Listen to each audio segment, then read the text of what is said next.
I wanted to share a story with you that happened, a conversation that I had maybe a week or two ago with a young woman who wants to become a professional in our field.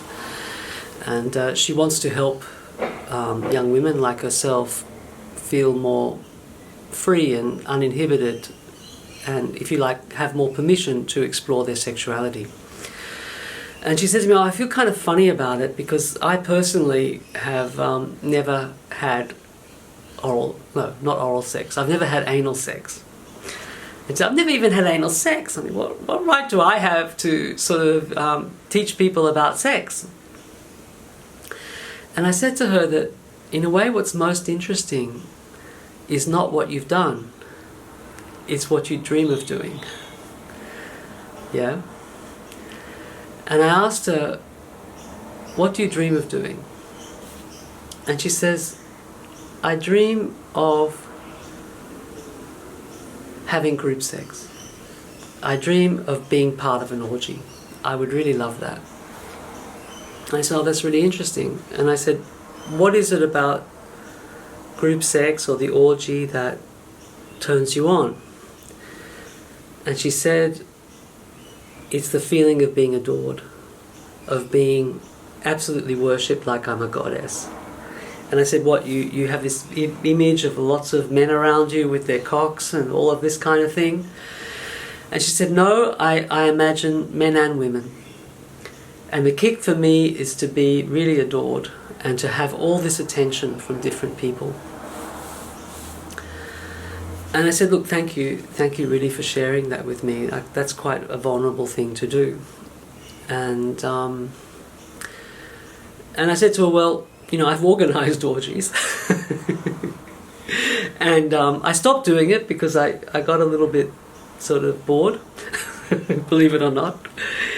But I would be interested to help you maybe organise if you like, something where you could get that wish fulfilled in a certain way. And actually an orgy is not a simple thing to organise. It's not like you just snap your fingers and it happens and it's wonderful. It does require thinking about who you really want to be part of that and thinking carefully about that. But it also requires a lot of talking and a lot of sharing beforehand. And getting, it's about safety, it's about knowing each other. I think of it as something that is really best slow cooked, like over time, over days or over weeks, where you meet together, you talk about it, and you share with one another what you're hoping for and what your fears are. And then once you've done that and you actually get together and have the orgy, it can be really extraordinary. And I was thinking about this just in the context of what I can offer you or someone who wants to bring their fantasies into the open light. It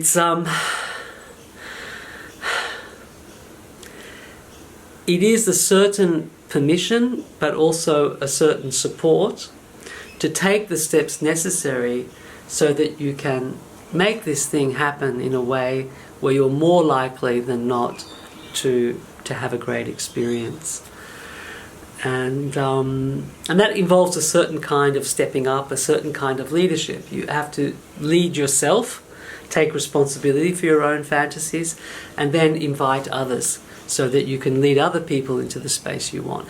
And that doesn't matter whether you're a top or a bottom or a man or a woman or whatever. There's a whole series of skills that is required to make that possible. And it is possible. And in so doing you may not solve all your sexual problems. I can't promise that. But I can promise that it will make you feel good.